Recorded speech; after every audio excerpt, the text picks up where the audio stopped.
اللہ تعالی جل مجدہ الکریم کے لیے زامباد درود و سلام نبی محترم شفیع محتشم آقا کل ختم رسول دانا سبل احمد مجتبی جناب حضرت محمد مصطفیٰ اللہ تحیت و ثنا کی ذات والا صفات کے لیے حمد و صلات کے بعد میرے بھائیوں، معاشرہ اس وقت اصلاح پذیر ہوتا ہے جب معاشرہ اپنے عقائد اور اپنے ایمان پر مضبوط ہوتا ہے۔ جو لوگ اللہ تبارک و تعالی سے ڈرتے ہیں ان کی زندگی کے شب و روز بدل جاتے ہیں۔ ان کو اس بات کا خیال ہی نہیں رہتا کہ لوگ میرے بارے میں کیا کہہ رہے ہیں۔ ان کی ایک ہی خواہش ہوتی ہے کہ میں نے یہ دیکھنا ہے کہ میرا رب کس بات میں راضی ہے۔ اب ڈھونڈنے سے، تلاش کرنے سے بھی ایسے لوگ بڑے کم ملتے ہیں۔ اب تو لوگ عوامی پذیرائی، لوگوں کے اندر مقبول ہونا، برادری میں، علاقے میں، شہر میں بلند ہونا کامیابی کی علامت سمجھنے لگے۔ اس کا نقصان یہ ہے کہ معاشرے میں دو چیزیں روز بروز بڑھتی چلی جا رہی ہیں۔ ایک ہے بے حیائی، فحاشی، عریانی۔ روز ایک نیا دروازہ کھلتا ہے، اس کا روز نیا دروازہ کھلتا ہے۔ اب تو ایک نیا لیبل لگ گیا ہے کہ سارا سال گانا باجا کرو، معاذ اللہ، جو تمہارے من کی مرضی ہو وہ کرو، اور جب رمضان آئے تو کچھ چند پرچوں پہ حدیثیں لکھ کے ٹی وی پہ بیٹھ جاؤ اور لوگوں کو بتاؤ کہ اسلام شاید وہ والا مذہب ہے جو کہتا ہے سارا سال مرضی کرے، رمضان آئے تو حدیث پڑھنی شروع کر دے، اور یکم رمضان سے 29 تک دوپٹہ سر پہ رکھو، اور جب عید والا دن آئے تو اتار دو۔ ہمارا یہ دعویٰ نہیں ہے کہ دین کا کوئی ٹھیکیدار ہے، ہم کہتے ضرور دین سکھائے، ہر آدمی کو اپنا حصہ ملانا چاہیے۔ تنے تنہا کوئی آدمی، کوئی جماعت دین کا کام نہیں کر سکتی، لیکن دینداری صرف رمضان میں نہیں ہوتی، دینداری سارا سال ہوتی ہے۔ اب لوگوں نے دین کو جزوی طور پہ لینا شروع کر لیا ہے، کلی طور پہ لوگ دین کو نہیں اپناتے۔ شادی کے پروگرام منگنی سے لے کر بارات کے بیٹھنے تک سارے کام غیر شرعی ہوتے ہیں۔ مرد عورت کا اختلاط ہوتا ہے۔ سب سے بری رسم وہ ہے کہ جب جوان لڑکیاں ہاتھوں میں پھول لے کے دولہے اور اس کے دوستوں پر پھول پھینکتی ہیں، باقی ہر آدمی ڈرائنگ روم میں بیٹھتا ہے، ویڈیو والوں کو اجازت ہوتی ہے کہ وہ گھر کے ہر کونے تک پہنچ سکتا ہے۔ سارے کام غیر شرعی ہوتے ہیں اور جزوی طور پر دین پہ عمل ہوتا ہے۔ نکاح کا وقت آتا ہے تو کہتا ہے چپ کر جاؤ تھوڑی دیر کے لیے، بینڈ باجا بند کرو، ہم مسلمان ہو گئے۔ مولوی صاحب نکاح کے لیے تشریف لاتے ہیں، بیچارے چھپے بیٹھے ہوتے ہیں کسی کونے میں، چند کلمے پڑھا کے جب دعا کر کے چہرے پہ ہاتھ پورا نہیں پھیرتے تو پھر وہی تماشا شروع ہو جاتا ہے۔ جزوی طور پر لوگ دین پہ عمل کرتے ہیں۔ میرا رب فرماتا ہے یا ایھا الذین آمنوا اتقوا اللہ حق تقاتہ، اے ایمان والو رب سے ڈرو، اتنا ڈرو کہ جتنا ڈرنے کا حق ہے۔ وَلَا تَمُوتُنَّ إِلَّا وَأَنْتُمْ مُسْلِمُونَ، اور فرمایا یہ نہ ہو کہ تم مسجد میں مسلمان ہو اور بازار میں نہ ہو، اور ایسا نہیں ہونا چاہیے کہ جب تو تم زندہ ہو تو مسلمان ہو اور صبح مسلمان ہو تو معاذ اللہ شام کو کافر ہو، ایسا نہ ہو۔ فرمایا تم نے کلمہ پڑھا ہے تو میرے محبوب کے غلام ہو، اب مرتے دم تک مسلمان ہی رہنا، اب مرتے دم تک مسلمان رہنا، دیکھنا دامن دین تمہارے ہاتھ سے چھوٹ نہ جائے۔ دو باتیں عام ہو گئی ہیں امت مسلمہ، عام، ایک فحاشی عریانی عام ہے اور روز بروز اس کا نیا رنگ ہے۔ اب تو میں نے کہا مذہب کا 7 لوگوں نے تھوڑا سا ذائقہ لگا لیا ہے، کہتے نہیں رمضان میں نمازیں پڑھ لیں گے، خیر ہے، بچ جائیں گے، چھٹی ہو جائے گی۔ وہ میں ہی کیوں نہ ہوں، عورت کے سامنے کھلے منہ بیٹھنے کی کسی کو بھی اجازت نہیں، کسی کو بھی اجازت نہیں۔ کسی نے حضرت سیدنا جنید بغدادی سے کہا تھا کہ اگر مرد عورت نیک ہوں تو پھر تو درس و تدریس ہو سکتی ہے نا، پھر تو پڑھا سکتے ہیں نا ایک دوسرے، نیک ہو، پرہیزگار ہو۔ تو دین چونکہ میرے رسول پاک کا ہے صلی اللہ علیہ، یہ کسی ایک شخص کے اٹھ کے نئی بات کرنے سے اور اس کو نیا جدید کو ٹانکا لگانے سے بدل تھوڑی جائے گا۔ حضرت جنید بغدادی سے کہہ دیا کہ حضرت جی اگر 2 بندے نیک ہوں تو پھر بات چیت ہو سکتی ہے۔ تو حضرت جنید بغدادی فرمانے لگے پڑھانے والے حسن بصری ہوں اور پڑھانے والی رابعہ بصری ہو تو پھر بھی ان کو اجازت نہیں ہے، پھر بھی اجازت نہیں کہ بے پردہ ایک دوسرے کے سامنے بیٹھیں، پھر بھی ان کو اجازت، بے پردگی کی پھر بھی اجازت نہیں۔ اور میرے اعلیٰ حضرت امام اہل سنت فاضل و محدث بریلوی، دین کا اتنا بڑا سپاہی آپ کو ڈھونڈنے سے نہیں ملے گا جتنا اللہ نے بریلی میں بڑا پیدا فرمایا ہے۔ اور ہر محاذ پر کسی نے کہا حضرت جی بے پردہ بی بی مزار پہ جا سکتی ہے، اجازت ہے؟ تو قلم ہے بریلی کے بادشاہ کا، رضا کے نیزے کی مار ہے کہ عدو کے سینے میں غار ہے۔ کیا فرماتے اعلیٰ حضرت؟ آپ فرماتے کیا پوچھا تم نے، بے پردہ عورت مزار پہ پیر کے پاس جا سکتی ہے؟ میں یہ نہ پوچھو، احمد رضا سے یہ پوچھو کہ جائے گی تو لانتے کتنی برسیں گی، یہ والا سوال پوچھو۔ عام ہے بے پردگی، عام، کھلے عام۔ اور میرے بھائی لوگ کہتے ہیں جدید ہونا چاہیے، یاد رکھو اسلام فقط گناہ سے منع نہیں کرتا، اسلام وہ دروازہ ہی بند کرتا ہے جس رستے سے گناہ ہو سکتا ہے، وہ دروازہ ہی بند ہے۔ کہا مرد اور عورت کو ایک دوسرے کا چہرہ دیکھنے کی اجازت ہی نہیں۔ میرے رسول کریم صلی اللہ علیہ وسلم نے فرمایا زنا صرف مرد اور عورت کی خلوت صحیحہ کا نام تھوڑی ہے، فرمایا جس نے اپنی آنکھ کو گندا کیا وہ آنکھ کا زانی ہے، اور جس شخص نے اپنے کان سے بری بات سنی وہ کان کا بدکار ہے، اور محبوب فرماتے ہیں جس نے اپنی آنکھوں سے بری چیز کو دیکھا وہ آنکھ کا، اور جس نے بول کر لذت کا یہ سامان فراہم کیا وہ زبان کا زانی ہے، اسے بھی قیامت کے دن اسی طرح پوچھا جائے گا جس طرح زانی کو پوچھا جائے گا۔ میرے بھائی امت مسلمہ کا وقار میرے رسول کریم علیہ الصلوۃ والسلام کے غلاموں کے دلوں میں شرم و حیا بھر دیا گیا۔ علامہ واقدی کہتے ہیں حضرت سعد بن ابی وقاص نے مدائن فتح کیا۔ مدائن کا ایک شہر تھا، اس کی بڑی بڑی اونچی بلڈنگیں تھیں، جو آدمی بھی جاتا تھا وہ سب سے پہلے جس شہر کی کوئی چیز معروف ہوتی ہے لوگ اس کو دیکھتے ہیں۔ اونچی اونچی بلڈنگیں تھیں، سب سے زیادہ اس شہر کے لوگوں نے اونچے مکانات اور زیادہ تعمیرات کر رکھی تھی۔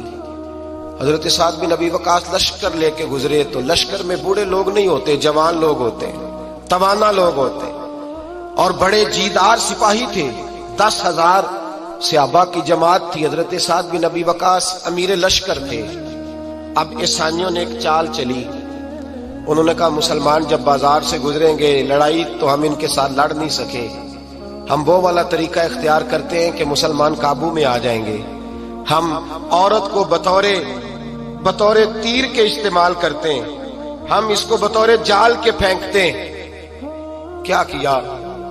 عورتوں کے ہاتھوں میں پھول دیے، پلیٹیں پکڑائیں، بلڈنگوں کی چھتوں پہ کھڑا کر دیا، فرمایا تم ان پر پھول پھینکنا، اگر 2-4 سپاہی بھی ہم اپنے قابو میں کرنے میں کامیاب ہو گئے تو دراڑ تو پڑ گئی نا، تم ان پر پھول پھینکنا۔ یہ دیکھیں رسم چلی کہاں سے، ہم نے اپنا لی ہے، چلی کہاں سے اور ہم نے اس کو اخذ کر لیا، رواج بن گیا۔ حضرت سعد بن ابی وقاص رضی اللہ تعالیٰ عنہ جب اس بازار سے گزرے تو آگے آگے امیر لشکر کا گھوڑا تھا، پیچھے 10,000 صحابہ گھوڑوں پہ بیٹھے ہیں۔ حضرت سعد بن ابی وقاص سے نظر اٹھا کے دیکھا تو عورتیں تو کھڑی ہیں، پھول لیے، کفر کی چال کو سمجھ گئے کہ یہ بے حیائی کا جال پھینک کے ملت کے جوانوں کے دلوں سے غیرت ایمانی چھیننا چاہتے ہیں، یہ مسلمانوں کے دلوں سے تقوی کی روشنی چھیننا چاہتے ہیں، یہ قرآن پاک کا سرور اور عبادت کا نور چھیننا چاہتے ہیں، یہ بے حیائی کا کلک لگا کے ان کے دلوں سے رسول اللہ کا درود چھیننا چاہتے ہیں، یہ محبت رسول کے سوتے خشک کرنا چاہتے ہیں۔ جب دیکھا تو فوری طور پہ گھوڑے پہ چڑھے اور جناب سعد نے قرآن پڑھنا شروع کر دیا۔ وَقُلْ لِلْمُؤْمِنِينَ يَغُضُّوا مِنْ أَبْصَارِهِمْ، کہا مومنو تمہارے رب نے تمہارے نبی کی زبان سے تمہیں حکم دیا ہے کہ تم نے نظریں نیچی رکھنی ہے۔ جب حضرت سعد بن نبی وقاص نے آیت پڑھی تو صحابہ کہتے ہیں ہمیں یوں لگا کہ جیسے ابھی آیت نازل ہو رہی ہے اور سیدھی دلوں سے ٹکرا رہی ہے۔ 10,000 کا لشکر گزر گیا، عورتیں پھول پھینکتی رہیں، لیکن کسی ایک صحابی نے بھی نظر اٹھا کے نہیں دیکھا۔ جب لشکر گزرا تو ان بیبیوں نے پلیٹیں پھینکی اور کہنے لگی عیسائیوں تم کتنے نالائق اور کس قدر بڑے تم بد تہذیب ہو کہ اپنی عورتیں استعمال کرتے ہو لوگوں کو قابو کرنے کے لیے، کس قدر تم زیادہ غیرت سے گرے ہوئے ہو، اور یہ کتنا اعلیٰ طبقہ ہے کہ ہم دادے توجہ دیتی رہی، انہوں نے پلٹ کے نہیں دیکھا، کہنے لگے تم جھوٹے ہو، اور جس رسول کے غلام اتنے اعلیٰ درجے کے پائے کے حیا والے ہیں وہ نبی کتنی شان والا ہوگا۔ بیبیوں نے کلمہ پڑھنا شروع کر دیا۔ بھائی یاد رکھیں یہ جو آج جگہ جگہ مسلمانوں کے خلاف کفر کی سازش ہے، میری ملت کا جوان روز رات کو 10 میسج ٹائپ کرتا ہے، یہ روز رات کو 20 نمبر اپنے موبائل پہ رکھتا ہے اور فخر کے ساتھ بیان کرتا ہے، اور بڑی تکلیف کے ساتھ بات کہنی پڑتی ہے کہ اس کے ابا جی کو بھی پتا ہے کہ بچے کے موبائل میں نمبر ہیں، اس کے گھر والوں کو بھی پتا ہے، اور لوگ ہیں کہ اس کو ایک شغل سمجھ کے، ایک چھوٹا سا بچے کا شوق سمجھ کے اس کو درگزر کر رہے ہیں۔ تجھے پتا نہیں کہ جب انسان کی یہ سوچ ہوتی ہے، جب اس کا یہ نظریہ ہوتا ہے تو ایمانی قوتیں کتنی زائل ہوتی ہیں۔ جب نوجوان کی نظر کے اندر عیب پیدا ہوتا ہے تو پھر اس سے نماز کی لذت جاتی رہتی ہے، قرآن پاک کا ذائقہ جاتا رہتا ہے، درود پاک کا ذائقہ جاتا رہتا ہے۔ اٹھائیے مسند امام احمد بن حنبل، میرے رسول کریم صلی اللہ علیہ وسلم کی بارگاہ میں صحابی نے آ کے عرض کی یا رسول اللہ میں بڑی اچھے طریقے سے وضو کرتا ہوں، ٹائم نکال کے مسجد آتا ہوں، حضور میں پابندی سے پڑھنے کی کوشش کرتا ہوں، لیکن اے معصوم آمنہ یا رسول اللہ میرا نماز میں دل نہیں لگتا، حضور میری طبیعت نہیں جمتی، میرا دوڑ جانے کو دل کرتا ہے، کوئی نسخہ بتلائیے۔ محبوب نے فرمایا تو اپنی نظر کو پاک کر لے، تیرے نبی کا وعدہ ہے تیرا نماز میں دل لگنا شروع ہو جائے گا۔ اپنی نظر میں پاکیزگی پیدا کر۔ محمد بن قاسم آئے، اگر یہ بات آپ کی سمجھ میں آ گئی تو حد ہو گئی۔ محمد بن قاسم جب یہاں آئے نا ہندوستان میں تو عجیب واقعہ لکھا ہے ان کے حالات میں۔ یہاں آئے تو نیا علاقہ تھا، ہندوستان کی سڑکوں سے چوکوں سے واقف نہیں تھے۔ جب تشریف لائے راجہ دہر ان کے مقابلے میں تھا، جنگ کرنی تھی، لشکر لائے تو خود بھی ابھی 17 سال یا 19 سال کے جوان تھے، اور ساتھ بھی لشکر جوانوں کا تھا۔ ایک بزرگ تھے قافلے میں، بزرگ کہتے ہیں میری محمد بن قاسم سے ملاقات ہوئی تو میں نے اس شخص کے چہرے پر پریشانی دیکھی، شدید تکلیف میں دیکھا، تو میں نے کہا جرنیل مسلمانوں کے تو کس پریشانی میں ہے؟ تو محمد بن قاسم کہنے لگے پریشانی یہ ہے کہ ہم عربی ہیں، یہ عجم کا علاقہ ہے، ہم تو رستوں سے بھی واقف نہیں۔ راجہ دہر سنا ہے بڑی فوج ہے، بڑی طاقت ہے، بہت پرانا یہاں کا رہنے والا ہے، چھوٹے چھوٹے مورچوں کا پتہ ہے، رستوں کا پتہ ہے، کیسے جنگ ہوگی؟ میں پریشان ہوں کہ مقابلہ کیسے ہوگا؟ وہ بزرگ کہتے ہیں میں نے بھی دعا کی، تسلی دی، میں نے کہا اللہ تیری مدد کرے گا۔ میں گزر گیا، 3-4 دن کے بعد ملاقات ہوئی تو میں نے محمد بن قاسم کے چہرے پر بڑی روشنی دیکھی، ہنستے اور مسکراتے دیکھا، توانائی دیکھی، وقار دیکھا، اطمینان اور سکون دیکھا۔ میں نے کہا خیریت تو ہے، پرسوں ترسوں تو بڑے پریشان تھے، آج کیا ہوا؟ اگر یہ بات سمجھ میں آ گئی میری ملت کے جوان کے، اگر یہ بات سمجھ میں آ گئی تو شاید اسے ڈھب اور سلیقہ آ جائے جینے کا، شاید یہ سمجھ جائے کہ میری توانائی کا راز کہاں ہے۔ کہنے لگے بھائی پرسوں ترسوں بڑے پریشان تھے، آج کیا ہوا؟ جواب دیا کہ تاریخ بنا دی، اس 17 سال کے جوان نے تاریخ بنا دی۔ کہنے لگا میں بے فکر ہو گیا ہوں، راجہ دہر میرا مقابلہ نہیں کر سکتا، وہ 2 دن نہیں کھڑا ہو سکتا میرے سامنے۔ کا وجہ کیا ہے؟ محمد بن قاسم کہنے لگے میں نے تحقیق کی ہے، مجھے پتا چلا ہے کہ راجہ دہر ذہن کا گندا ہے، نظر کا ناپاک ہے، وہ سینے بند کا برا ہے، مجھے پتا چلا ہے وہ تو چچا زاد بہن کو نہیں چھوڑتا، وہ تو خالازاد پہ بری نظر رکھتا ہے. مجھے پتا چلا ہے کہ اس کے تو اپنے علاقے کی عورتیں اس کی نظر سے محفوظ نہیں ہیں. کہنے لگا جو گندی نظر کا جوان ہوتا ہے وہ کسی میدان میں نہیں ٹھہر سکتا. کہنے لگا میری 17 اور 19 سال کی جوانی ہے, مجھے قسم ہے گنبد خضرا کی, میں نے جب بھی دیکھا ہے یا مصطفیٰ کا درود دیکھا ہے یا رسول اللہ پہ نازل ہونے والا قرآن دیکھا ہے. میرا مقابلہ کیسے کرے گا, میرے مقابلے میں کیسے آئے گا؟ جو نظر کا گندا ہو, کردار کا ناپاک ہو, وہ کسی کے مقابلے میں آ سکتا؟ اور ملت کے جوان یاد رکھ, جب تک نظریں ناپاک ہوتی ہیں اس وقت تک وجود کمزور ہوتے ہیں. جب تک نظریں ناپاک ہوتی ہیں ارادوں میں دراڑیں ہوتی ہیں. جب نظریں ناپاک ہوتی ہیں پھر عقیدے متزلزل ہوتے ہیں. جب نظریں ناپاک ہوتی ہیں پھر انسان کوئی بھی مہم سر نہیں کر سکتا. اور جب نظر پاک ہوتی ہے, حضرت عبداللہ بن حذافہ جہاد کر رہے تھے, روم کے عیسائیوں نے گرفتار کر لیا. 1000 آدمی نے مل کے پکڑا, گرفتار نہیں ہوتے تھے صحابی. 1000 آدمی نے گھیرا ڈالا, گرفتار کر کے لے گئے. اور جب بادشاہ کے سامنے گئے تو وزیر کہنے لگا بادشاہ بندہ بڑے کام کا ہے, اگر ہمارے قابو آ گیا تو فائدہ دے گا. صحابی ہیں حضرت عبداللہ بن حذافہ, حضرت فاروق اعظم کا زمانہ ہے, اگر قابو آ گیا تو فائدہ دے گا. بادشاہ کہنے لگا کیوں, کیا خوبی ہے؟ کہنے لگے ہم 1000 آدمی تھے, یہ اکیلا قابو نہیں آ رہا تھا, 1000 آدمی تھے, اگر ہماری فوج میں شامل ہو گیا تو بہت بڑا جرنیل ملے گا. بادشاہ کہنے لگا کوئی مسئلہ نہیں, 2-3 چیزیں ہوتی ہیں بندے کو خریدنے کے لیے, خرید لیتے ہیں. بادشاہ کہنے لگا عبداللہ جتنی دولت تجھے چاہیے میں تجھے دے دیتا ہوں, میرے لشکر میں آ جا, معاذ اللہ اسلام چھوڑ دے. حضرت عبداللہ بن حذافہ کیا فرماتے ہیں؟ فرماتے ہیں بڑا تو بیوقوف ہے, میں نے دولت کمانی ہوتی تو مدینے میں بیٹھ کے تجارت کرتا.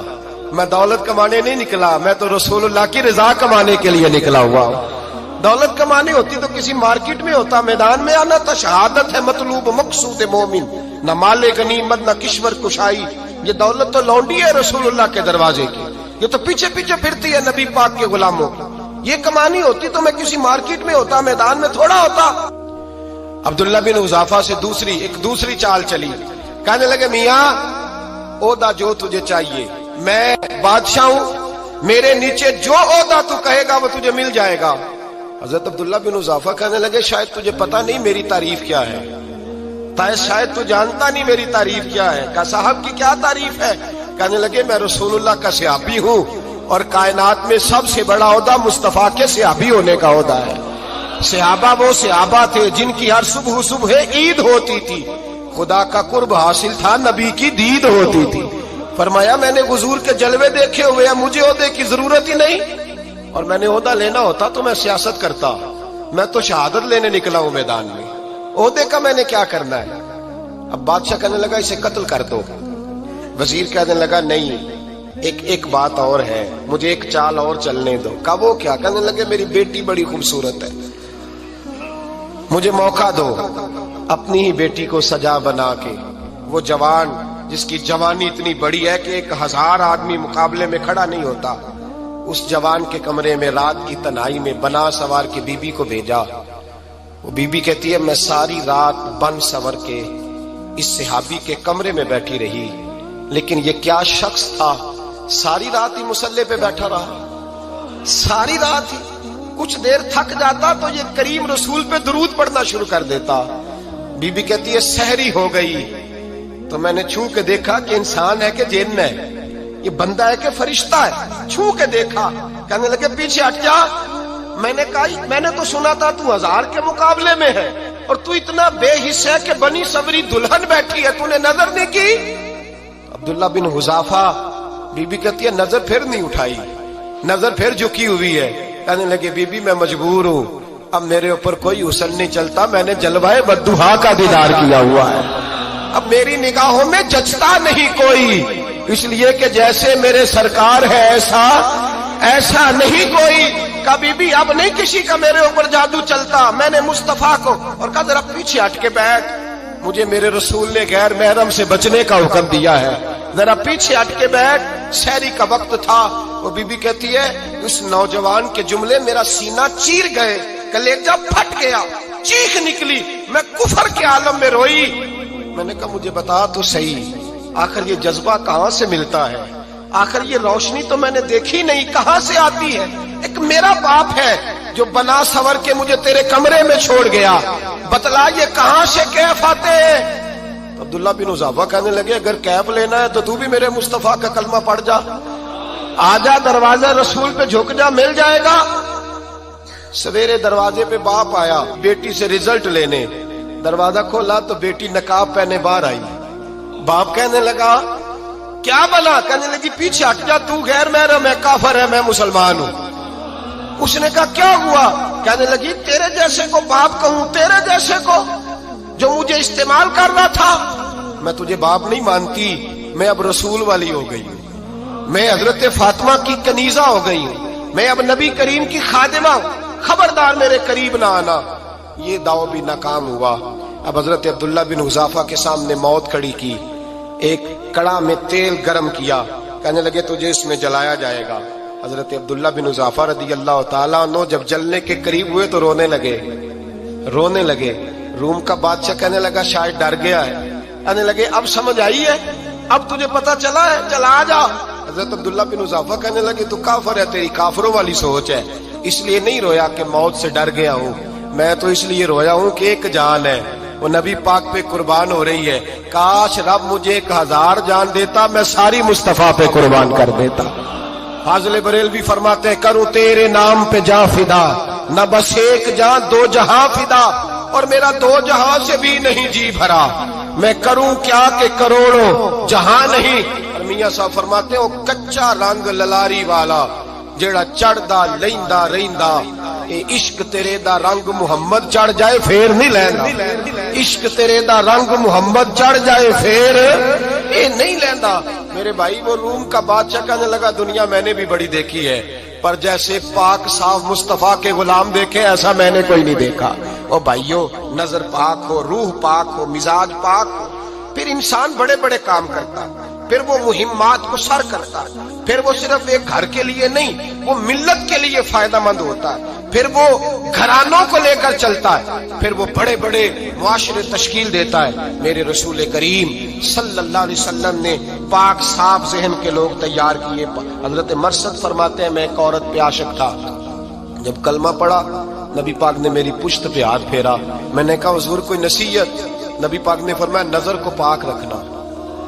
آپ فرماتے ہیں عورتیں میرے پیچھے بھاگا کرتی تھیں اور مجھے کہا کرتی تھی اب تو دیکھتا کیوں نہیں؟ تو میں نے کہا پتا مجھے بھی نہیں، مصطفیٰ کی ایک نظر ہوئی ہے، رب نے سارے محل کو چہل دور فرما دیے، سارا کچھ ہی بدل گیا۔ ملت کے جوانوں یاد رکھو اس بات کو، یہ پاکیزگی، یہ نظر، یہ پاکیزگی، یہ مزاج، یہ انسان سے بڑے کام کرا لیتی ہے، اور اگر تیری نظر ناپاک رہتی ہے پھر تو کچھ نہیں کر سکتا، پھر تیری زندگی ایک ایسے قید خانے میں قید ہو گئی ہے جو تجھے 2 قدم بھی نہیں چلنے دے گی۔ سب سے پہلے مزاج کی پاکیزگی، اور دوسرا اصلاح معاشرہ کے لیے اہم درس یہ ہے اپنے آپ کو پاک صاف رکھیں، ذہنی طور پر، نظریاتی طور پر، اور دوسرا درس یہ ہے میرے بھائی ظلم اور زیادتی سے بچیں، پاک صاف رہ کے وقت شروع کریں، اور کسی جگہ بھی کوئی زیادتی، کوئی ظلم، میرے نبی کریم صلی اللہ علیہ وسلم کے مزاج کو اگر آپ دیکھیں گے نا، ہمارے معاشرے میں آج سب سے زیادہ زیادتی پتہ کون سی ہوتی ہے؟ لوگ عزتیں پامال کرتے ہیں، بدگمانیاں کرتے ہیں۔ ابو جہل یہ کام کرتا تھا کہ وہ نبی پاک صلی اللہ علیہ وسلم پر، صحابہ پر معاذ اللہ شخصی اعتراضات کرتا تھا، شخصی۔ عزیزو، جب آدمی کا کسی سے اختلاف ہوتا ہے نا، یا کسی کو پسند نہیں کرتا یا کسی کو ریجیکٹ کرنا چاہتا ہے تو شخصی اعتراضات کرتا ہے، نیچے اترتا ہے، کمزور بات کرتا ہے، چھوٹی بات کرتا ہے۔ اور ہمارے زمانے میں تو یہ کام حسد کی وجہ سے ہوتا ہے، بڑے بڑے جماعتیں ٹوٹ جاتی ہیں، ملتوں کا شیرازہ بکھر جاتا ہے، لیکن لوگ اپنی اس حرکت سے باز نہیں آتے، ساری زندگی ذاتی اور نجی اعتراضات کرتے رہے۔ ابو جہل کے اندر ہزاروں عیب پائے جاتے تھے، شرابی بھی تھا، بدکار بھی تھا، بے حیا بھی تھا، ظالم بھی تھا۔ میرے نبی پاک صلی اللہ علیہ وسلم نے اسے دین کا پیغام دیا ہے، لیکن تاریخ کی کسی کتاب میں آپ کو یہ نہیں ملے گا کہ حضور نے کبھی اس کی شخصیت پر اعتراض کیا ہو۔ یہ فرمایا ہے کہ بڑا فرعون ہے اس امت کا، لیکن نیچے اتر کر کبھی اس کی ذاتی اور شخصی زندگی پر کوئی زیادتی صحابہ کی طرف سے اور نبی پاک کی طرف سے، بہت بڑی بات سمجھا رہا ہوں اگر آپ کی سمجھ میں آئے تو، ہم ذاتیات پر اترتے ہیں، ذات پر اتر کر زیادتی کرتے ہیں، ذات پر۔ ہمارا اب ظلم نجی سطح سے شروع ہو رہا ہے اور پوری ملت کو لپیٹ میں لے رہا ہے۔ پوری ملت، چھوٹی چھوٹی زیادتیاں ہیں جو پورے معاشرے کو اپنی لپیٹ میں لیتی ہیں۔ میرے نبی کریم علیہ السلام نے جو دین ہمیں دیا ہے وہ خیر خواہی کا مذہب ہے، وہ بھلا کرنے کا مذہب ہے، وہ کام آنے کا مذہب ہے، وہ ظلم سے بچنے کا مذہب ہے۔ میرے نبی پاک نے فرمایا ظلم سے بچ جانا، قیامت کے اندھیروں میں جو بڑا اندھیرا ہوگا وہ ظلم ہوگا۔ اصلاح معاشرہ کانفرنس کا پہلا سبق میں نے عرض کیا کہ نظر کو، ذہن کو، سوچ کو پاک رکھیں، اور دوسرا زندگی میں کبھی زیادتی نہ کریں، کبھی بھی اپنے مخالف پر بھی کبھی شخصی، ذاتی اور نجی اعتراضات نہ کریں۔ یہ انسان کے اندر کا ظلم ہوتا ہے، ہمارے گھروں کے اندر سے ظلم جنم دینے لگا ہے۔ روز بہو پہ تیل چھڑکا جاتا ہے، روز کسی نہ کسی شہر سے، اپنے ہی گھر سے، اپنے ہی چراغ کو بند کرنے کی خبر نکلتی ہے۔ سڑکوں پہ، چوکوں پہ، چوراہوں میں غریب مسلے جاتے ہیں، جس کے ہاتھ جہاں تک پہنچتے ہیں وہ وہاں تک معاذ اللہ زیادتی کر گزرتا ہے۔ اگر قوم ظلم سے بچنے لگے، زیادتی سے بچنے لگے، تکلیف دینے سے بچنے لگے تو معاشرہ سنور جائے گا۔ میرے رسول کریم علیہ السلام نے اپنے غلاموں سے پوچھا تھا بتاؤ مفلس کون ہوتا ہے؟ کون ہے جس کے پاس کچھ نہیں ہوتا؟ صحابہ نے کہا یا رسول اللہ جس کے پاس پیسے نہ ہو۔ بخاری مسلم متفق علیہ حدیث ہے۔ نبی کریم نے فرمایا نا بھائی، مفلس تو وہ ہوگا جو قیامت کے دن احد پہاڑ کے برابر نیکیاں لے کے آئے گا۔ یا رسول اللہ اتنی نیکیاں پھر بھی مفلس ہے، پھر بھی غریب ہے؟ تو نبی پاک نے فرمایا نیکیاں پہاڑ کے برابر ہیں پر اس نے چغلیاں بڑی کی ہیں، غیبتیں بڑی کی ہیں، مذاق بڑے اڑائے، اس نے لوگوں پر پھپتیاں بڑی کسی، تان و تشنی بڑے کیے، ظلم بڑے کیے، گالی بڑی ہوئی، لوگوں کے بارے میں بری باتیں کی۔ اب رب کریم نے وہ ساری نیکیاں لوگوں میں بانٹ دی، یہ مفلس ہو گیا، غریب ہو گیا۔ زیادتی نہیں کریں، ظلم نہ کریں، اپنی نجی زندگی سے لے کر گھر کے اندر سے لے کر اجتماعی زندگی تک زیادتی سے بچیں۔ میرے نبی کریم علیہ السلام نے اپنے غلاموں کو یہ درس دیا ہے، دیکھنا کبھی زیادتی نہ ہونے پائے، دیکھنا کہیں ظلم نہ ہونے پائے، دیکھنا کسی شخص کو تمہارے قول فعل سے، تمہارے مزاج سے تکلیف نہ پہنچے۔ میرے بھائیوں، حضرت وہب ابن منبہ علیہ رحمہ فرماتے ہیں کہ بنی اسرائیل کے اندر ایک بادشاہ محل بنانے جا رہا تھا۔ محل، آج بھی جس آدمی کی سوسائٹی کے اندر 2-4 قلعے، 2-4 ایکڑ کسی غریب کے آ جائیں، وہ یا تو اسے دھمکاتا ہے یا بلیک میل کرتا ہے، کچھ نہ ہو سکے تو پھر قتل ہی کرا دیتا ہے معاذ اللہ۔ اور یہ خبریں عام ہمیں سننے، پڑھنے اور دیکھنے کو ملتی ہیں۔ بادشاہ محل بنانے جا رہا تھا، ایک غریب بی بی رہتی تھی، اس کی جھونپڑی بادشاہ کے محل کے نقشے میں آتی تھی۔ بادشاہ نے کہا بی بی منہ مانگی قیمت لے لو، خالی کر دو یہ مکان۔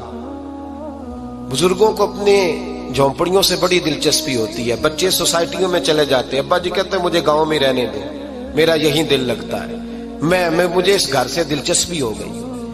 اماں کہنے لگی بادشاہ میں یہاں بیاہ کے آئی تھی، خامد انتقال کر گیا، اولاد اللہ نے دی نہیں، میں پکا ہوا پھال ہوں، گر جاؤں گی تو تیرا ہی ہے، لیکن مجھے اس آشیانے میں رہنے دے، یہ گھونسلہ میں نے تنکا تنکا کر کے بنایا ہے، مجھے رہنے دے، نہ مجھے نکال۔ کہنے لگا میرا نقشہ خراب ہوتا ہے۔ بی بی سارا دن مکان میں بیٹھی رہتی کہ میری جھونپڑی ٹوٹ نہ جائے، ظالم کی نظر میں آ گئی ہے کہیں میرا یہ آرزوؤں کا محل چکنا چور نہ ہو جائے، سارا دن ڈیوٹی کرتی۔ بادشاہ نے بھی 2-4 سپاہی کھڑے کر دیے، جب گھر سے نکلے تو بلڈوز کر دینا، مکان کو گرا دینا۔ وہ خاتون کتنی دن بندہ بیٹھ سکتا ہے؟ ایک دن سر شام گھر سے نکلی، 2-1 گھنٹے کے بعد واپس آئی تو مکان گر گیا تھا، دیوار بن گئی تھی۔ حضرت وہب ابن منبہ فرماتے ہیں بس اس نے دعا کی تو رب کریم نے وہ شہر سارا تباہ کر دیا۔ اس بی بی نے 2 جملے کہے تو الٹ پلٹ دیا وہ سارا شہر۔ میرے نبی کریم علیہ السلام نے فرمایا جب مظلوم کے ہاتھ دعا کے لیے اٹھتے ہیں تو عرش کا مالک آسمان سے کہتا ہے کھول دے سارے دروازے، اس کے بیچ کوئی پردہ نہیں رہنا چاہیے، آنے دے، مظلوم ہے، اس پر ظلم ہوا ہے، ظلم ہوا ہے۔ لوگ کہتے ہیں میں بے چین رہتا ہوں صاحب، مولانا صاحب، پیر صاحب، وہ گھر کے ایک کونے سے چیخنے کی آواز آتی ہے، کوئی دم مل جائے، کوئی تعویذ ہو جائے، کچھ ایسا ہو جائے کہ بچت ہو جائے، کوئی ایسی پھونک لگ جائے کہ آرام آ جائے۔ تو میں کہتا ہوں بھائی اگر بڑے دم کرانے سے بھی فرق نہیں پڑا، اگر بڑے تعویذ لینے سے بھی چیخیں بند نہیں ہوئی تو ذرا ٹٹول کے دیکھ لو کہیں کسی یتیم کی آہیں ہی نہ دفن ہو وہاں، کہیں کسی غریب کا گوشت تو نہیں دبا لیا، کہیں کسی کو لوٹ کے تو دیوار نہیں بنا لی، کہیں کسی کا مکان پہ قبضہ کر کے تو نہیں بنایا۔ اگر لوٹ اور حرام کا مال ہو تو پھر چیخیں بند نہیں ہوتی، پھر سکون سے سویا نہیں جاتا، پھر وہاں آرام کی نیند نہیں آتی۔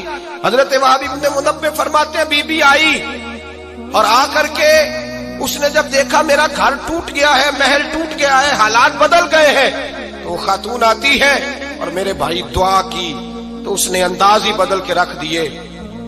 مکان سے نکلی تو مکان ٹوٹ گیا، اور فرماتے ہیں واپس آئی تو ہاتھ پھیلا کے پتہ کیا کہتی ہے؟ کہتی اے اللہ میں تو موجود نہیں تھی، بتا تو کہاں گیا تھا؟ تو بھی موجود نہیں تھا، میں تو نہیں تھی، پر تو کہاں تھا؟ بس رب کریم نے حضرت جبریل کو حکم دیا، فرمایا یہ بستی الٹ دو، ساری تباہ کر دو، یہ لوگ نہیں رہنے چاہیے، جو ظلم تو سہتے ہیں بغاوت نہیں کرتے، نہیں رہنے چاہیے۔ صاحب طبقات کہتے ہیں میرے مصطفیٰ کریم سید عالم صلی اللہ علیہ وسلم کے وصال ظاہری کے ایام قریب آئے تو حضور نے سرخ پٹی باندھی، تیز بخار ہے نبی کریم کو، دو صحابہ سہارا دے کے مسجد میں لائے، نبی پاک علیہ السلام کو بظاہر سہارا دے کے لایا گیا۔ کریم رسول نے لوگوں کو جمع کیا، حضور آج کیا ہونے والا ہے، آج کیا کہا جائے گا، آج کس لیے میٹنگ بلائی ہے؟ نبی کریم کے کل صحابہ جب مسجد میں جمع ہوئے تو کھچا کھچ مسجد بھری ہے۔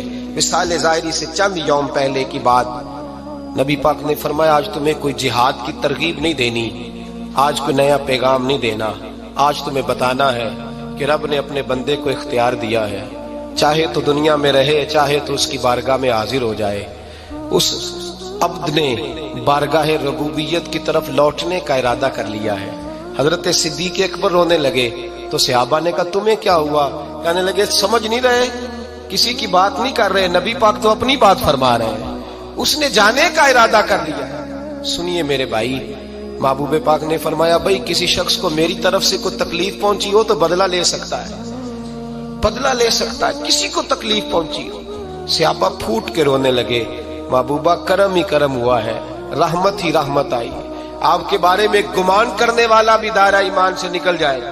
حضور آپ کیا فرما رہے ہیں؟ فرمایا نہیں بھائی اٹھو۔ پیچھے سے جناب عکاشہ بن محصن اٹھے، ہاتھ کانپتے ہیں، آگے بڑھے، کہنے لگے یا رسول اللہ ایک جنگ کے موقع پر آپ نے درہ مارا تھا، ننگی پیٹھ پر صفیں سیدھی کراتے، بات دل میں رہ گئی ہے، میں نے بدلہ لینا ہے۔ نبی کریم نے فرمایا بلال دوڑ کے جاؤ، فاطمہ کے گھر درہ پڑا ہے، درہ لاؤ۔ سیدنا بلال حبشی کہتے میں گیا، دستک دی سیدہ طیبہ طاہرہ، حضرت فاطمہ فرمانے لگی بلال کیسے آئے ہو؟ اماں جی وہ درہ چاہیے تھا۔ سیدہ کو تشویش ہوئی، کہنے لگے بلال نہ تو جنگ پہ جانا ہے، نہ جہاد ہے، نہ کوئی ایسا موقع ہے، حضور کی تو طبیعت مبارک بظاہر بڑی علیل ہے، درہ کیا کریں گے؟ حضرت بلال عرض کرنے لگے اماں جی ایک صحابی بدلہ لینے لگے ہیں، صاحب طبقات نے جملے لکھے ہیں، کہتے ہیں بی بی صاحبہ نے درہ بھی دیا اور امام حسن حسین کو بھی باہر نکالا۔ فرمانے لگی عکاشہ سے کہنا 100 درے مارے، ان دو شہزادوں کے جسم پر نبی پاک کے قریب نہ جائے، میں نے 2 بچے پیدا ہی اپنے محبوب پر قربان کرنے کے لیے کیے، ان کو لے جائے۔ حضرت بلال کہتے میں 2 شہزادے لے کے آیا، اور جب دروازے میں میں لے کے پہنچا تو نبی پاک نے دیکھا تو آنکھوں میں آنسو آ گئے، فرمایا ان کو بٹھا دو، مجھے پتا ہے فاطمہ نے کیا کہہ کے بھیجا ہے۔ حضرت سیدنا بلال فرماتے ہیں درہ میں نے جناب عکاشہ کو دیا، حضرت عکاشہ درہ لے کے آگے جو بڑھے تو حضرت ابو بکر صدیق نے ان کے پیروں پہ ہاتھ رکھا، فرمایا عکاشہ میری طرف آ یا مجھے مار درے، نبی پاک کے قریب نہ جا۔ مصطفیٰ کریم نے فرمایا ابو بکر تو ہٹ جا، اسے آنے دے۔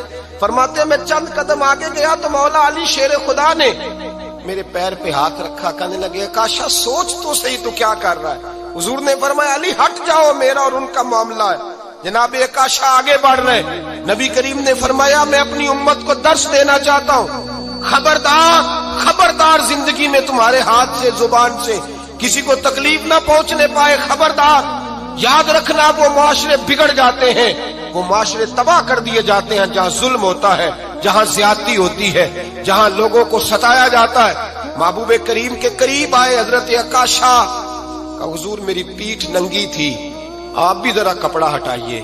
نبی کریم نے پیٹھ سے کپڑا ہٹایا، جناب عکاشہ نے درہ جو اٹھایا تو صحابہ کی چیخیں نکلی، حضرت عائشہ نے درہ دور پھینکا، حضور کے بطن اطہر سے لپٹ گئے، چومنے لگے، کہنے لگے حضور وہ تو سب سیدھی کراتے لگ گیا تھا، آپ نے کہاں مارا تھا؟ یا رسول اللہ میں تو بہانہ بنا رہا تھا کہ جاتی دفعہ مجھے وجود چومنے کا موقع نصیب ہو جائے، مجھے یہ موقع نصیب ہو جائے۔ میرے حبیب نے فرمایا جس نے جنتی دیکھنا ہو میرے عائشہ کی زیارت کر لے۔ بھائی ظلم کا دروازہ کھلا ہوا ہے اور لوگ بھول جاتے ہیں زیادتی کرتے ہوئے، وہ بہو سے ہی کیوں نہ کریں، وہ اپنے گھر کے بھول جاتے ہیں کہ شاید پوچھنے والا کوئی نہیں، شاید میزان نہیں لگے گا۔ ایران کے بادشاہ نے اپنے بیٹے کو پڑھانے کے لیے ایک استاد صاحب کا بندوبست کیا۔ استاد صاحب کو کہا کہ میرے بچے کو دین پڑھائیے، میں چاہتا ہوں کل اس نے عنان حکومت کو سنبھالنا ہے تو یہ دین سے آگاہ ہو جائے، اس کو کچھ سکھائیے پڑھائیے۔ بہت نیک بزرگ بڑے درویش عالم پڑھانے لگے، اسباق مکمل ہو گئے، دین کے اسباق قرآن مجید پڑھایا، احادیث طیبہ کا درس دیا، اصول فقہ سے روشناس کرایا۔ جب بچے نے مکمل تعلیم حاصل کر لی اور آمین ہو گئی، دستار ہو گئی، فارغ ہو گئے، تو پھر ایک دن استاد صاحب نے کہا بیٹے کل تم نے ضرور آنا ہے، کچھ بات کرنی ہے۔ شہزادہ گیا ملنے استاد صاحب سے، استاد صاحب نے کنڈی لگا لی، ہاتھ میں درہ پکڑ لیا، مار مار کے پورے وجود کو زخمی کر دیا، کوئی غلطی نہیں، کوئی بات نہیں، مارا۔ اب بچہ آیا آ کے بادشاہ سلامت سے کہا کہ ابا جی سمجھ نہیں آئی، بڑا مارا ہے استاد نے۔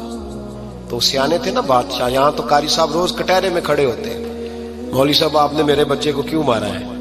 آپ 8000 کے مولوی ہیں، میرا کئی کروڑ کا بچہ ہے، سویرے بدل لیں گے، خبردار آپ نے بچے کو ہاتھ لگایا، اپنی حیثیت میں رہے معاذ اللہ۔ جو قومیں استادوں کو کٹہروں میں کھڑا کرتی ہیں وہ ترقی نہیں کر پاتی، جو استادوں کو کٹہروں میں روز کھڑا کرتے ہیں۔ کہا ابا جی بڑا مارا ہے، تو والد بڑے سمجھدار تھے، کہنے لگے بیٹا استاد باپ ہوتا ہے، وہ زیادتی نہیں کرتا، کوئی بات ہوگی میں تیرے استاد کو کٹہرے میں نہیں بلاؤں گا۔ اماں سے بات کی، اماں کہنے لگی بیٹا میں تیرے باپ سے کیسے بات کروں، ڈر آتا۔ وقت گزر گیا، 22 سال بیت گئے، 22 سال گزر گئے، بادشاہ کا انتقال ہوا، شہزادہ تخت پہ بیٹھا، پہلا حکم یہ دیا کہ میرے استاد کو بلاؤ، پہلا حکم۔ استاد جی بوڑھے ہو گئے تھے، چھڑی کے اوپر ٹیک لگا کے آئے اور بھویں سفید ہو کے جھک گئی تھیں، یوں آنکھ کھول کے بڑی مشکل سے دیکھا، کہنے لگے شہزادے حکم ہو۔ کم میں شہزادہ نہیں، اب میں بادشاہ بن گیا ہوں۔ استاد جی 22 سال بیت گئے، آپ نے مارا تھا، پر وہ درد چونکہ زیادتی کی تھی، میرا قصور کوئی نہیں تھا، تو نہ میری روح سے درد گیا ہے نہ میرے جسم سے گیا ہے، میں بے اختیار تھا، پوچھ نہیں سکتا تھا، آج با اختیار ہوا ہوں۔ سب سے پہلے پہلا حکم آپ کو دیا، بلایا ہے، بتائے کیوں مارا تھا، کیوں مجھے مارا تھا، میری زیادتی بتائے۔ تو استاد، بوڑھے استاد کی آنکھیں آنسوں سے بھر گئی، کہنے لگے بیٹے بس آج کے دن کے لیے مارا تھا، یہ جو دن آ گیا نا میری زندگی میں اس لیے مارا تھا، یہ میں چاہتا تھا میری زندگی میں وقت ہے، آج کے بس میری مراد پوری ہو گئی۔ کہ صاحب کس لیے، مجھے بھی سمجھائے۔ آپ فرمانے لگے کتنی دیر ہو گئی تجھے مار کھائے ہوئے، کتنا زمانہ بیت گیا؟ کہنے لگا 22 سال۔ فرمایا زخم بھولے تو نہیں، درد ختم تو نہیں ہوئی، تمہیں بات 1 منٹ کے لیے بھی تمہارے حافظے سے محو تو نہیں ہوئی؟ کہ استاد جی روز رات کو یاد آتی، روز خیال آتا تھا۔ استاد کہنے لگے بھائی تو بے اختیار تھا، پوچھ نہیں سکا، 22 سال تجھے یاد رہا، مجھے پتا تھا تو ایک دن حکمران بنے گا، میں نے تجھے اس لیے مارا تھا کہ بیٹے یاد رکھنا، کسی پہ ظلم نہ کرنا، اگر تجھے 22 سال تک یاد رہا ہے تو جس پر تو ظلم کرے گا اسے بھی قیامت تک یاد رہے گا، اور یہ یاد رکھنا تو آج با اختیار ہوا تو تو نے مجھے بلا لیا ہے، قیامت کے دن غریب با اختیار ہو جائیں گے، مظلوم با اختیار ہو جائیں گے، وہ با اختیار ہوں گے باللہ الواحد القہار، رب کریم کی بارگاہ کے اندر ان کا اختیار ہوگا، اکیلے اللہ کی حکمرانی ہوگی، پھر وہ بلائیں گے بڑے بڑے کج کلاہ، دنیا میں جن کی پگڑیاں اونچی تھی وہ سر جھکائے کھڑے ہوں گے، دنیا میں جو ڈکٹیٹر بنتے تھے ان کی پشتیں لال ہوں گی، ان کو غدار لکھا جائے گا، قیامت تک نہیں بھولے گا۔ ظلم کرنا تو سوچ سمجھ کے کرنا، اتنا کرنا جتنا تم سہ سکتے ہو، اتنی زیادتی کرنا جتنی قیامت میں تم برداشت کر سکتے ہو۔ میرے نبی کریم صلی اللہ علیہ وسلم نے فرمایا ظلم سے بچو، یہ قیامت کے اندھیروں میں سے ایک اندھیرا ہوگا۔ زندگی میں زیادتی نہ کریں، اگر تھوڑی دیر کے لیے کوئی چیز برداشت کر جائیں گے تو وہ فائدہ دے جائے گی، کچھ دیر کے لیے اگر سہ جائیں گے تو نفع مل جائے گا، سہنے کی کوشش کریں لیکن زیادتی نہ کریں، نظر کو، سوچ کو، ذہن کو پاک رکھیں۔ اور میرے بھائی زندگی پوری ظلم سے بچیں، زیادتی سے بچیں۔ امیر المومنین حضرت جناب سیدنا عمر فاروق رضی اللہ تعالیٰ عنہ رات گھر میں تھے تو رونے لگے، بڑی دیر تک روتے رہے۔ والدہ اٹھی تو صاحبزادے سے کہنے لگی پتہ کرو تمہارے باپ کو کیا مسئلہ ہے۔ شہزادے آئے، کہنے لگے امیر المومنین والد گرامی کیا ہوا؟ تو حضرت عمر فاروق کہنے لگے بیٹا اپنی اماں کو بلاؤ۔ والدہ آ گئی، کیا بات ہے، کچھ طبیعت خراب ہے تو حکیم کا بندوبست کیا جائے۔ تو حضرت عمر کہنے لگے کچھ بھی نہیں، آج مسجد سے نکلا ہوں تو نبی پاک کے صحابہ میری تعریفیں کر رہے تھے۔ یہ حضرت فاروق اعظم کے وصال کے قریب کے دن ہے، تعریف ایک تو حضرت یہ رونے کی بات ہے کہ خوش ہونے کی؟ آپ فرمانے لگے نہیں، سوچتا ہوں باہر تو میں اچھا رہا ہوں، پتہ نہیں گھر میں ہی کوئی زیادتی نہ ہو گئی ہو، پتہ نہیں تمہارے ساتھ بھی میرے معاملات ٹھیک تھے کہ نہیں، صحابہ تو تعریف کرتے ہیں، رو رہا ہوں تمہاری وجہ سے نہ الجھ جاؤں، بیوی ہی نہ کہے میرا حق ہی ادا نہیں کیا۔ یہ لفظ کہتے کہتے پہاڑ ہے یہ شخص، کیسر و کسرا کامتے ہیں۔ حضرت عمر رو پڑے، بی بی سے کہنے لگے مجھے اللہ کی رضا کے لیے معاف نہیں کر دیتی؟ میرے اوپر بوجھ تھا امت کا، میں ساری رات مدینے کی گلیوں میں پھرتا تھا، دن سارا مسجد میں گزرتا تھا، میں تجھے وقت نہیں دے پایا، معاف نہیں کر دیتی؟ تو زوجہ کہنے لگی نہیں عمر، میں نے بھی زندگی میں اپنا کوئی سکھ چین نہیں دیکھا، کوئی چاؤ پورا نہیں کیا، میں کیسے معاف کر دوں؟ میں نہیں معاف کرتی۔ حضرت عمر زمین پہ بیٹھ کے رونے لگے، کہنے لگے چل معاف کر دے۔ کہنے لگی ایک وعدہ کرو، قیامت کے دن رب کریم کی بارگاہ میں میری سفارش کرو گے؟ اللہ کی بارگاہ میں عرض کرو گے کہ اللہ اچھی تھی، مجھے کپڑے دھو کے دیتی تھی، روٹی پکا کے دیتی تھی، میری عزت کی محافظ تھی؟ جناب عمر کہنے لگے تیرے ساتھ وعدہ ہے، رب اپنے فضل سے عمر کو جنت دے گا تو عمر تجھے جنت میں ساتھ لے کر کے جائے گا، تیرے ساتھ وعدہ ہے۔ بھائی جن کے دلوں میں احساس تھا کہ ہم سے کوئی زیادتی نہ ہو جائے کسی جگہ، وہ تو یہاں تک معاملہ کرتے تھے، یہاں تک ان کا خیال رہتا تھا۔ عزیزو، ایک تو نظر میں حیا پیدا کریں، والدین کی بہت بڑی ذمہ داری ہے۔ لاکھوں بچے مرضی کی شادیاں کر رہے ہیں، ہزاروں گھر اجڑ رہے ہیں، یہ وہ والا زہر ہے جو ہر گھر میں تیزی سے پھیلتا چلا جا رہا ہے۔ پہلے ہم کہتے تھے کہ بچہ باہر نہ نکلے، اب کہتے ہیں اللہ کہیں موبائل لے کے تنہا نہ بیٹھ جائے، کہیں تنہا نہ بیٹھ جائے، کیا بنے گا اس کا اگر یہ گندگی اور یہ ایسا نشہ ہے جو اجاڑ کے رکھ دیتا ہے انسان کی توانائیوں کو۔ ایک تو ذہن کو، طبیعت کو پاک رکھیں، دوسرا زیادتی کبھی نہ کریں۔ یہ دو سبق اگر امت کو یاد ہو جائیں تو پھر معاشرہ بڑی تیزی سے اصلاح پذیر ہوگا۔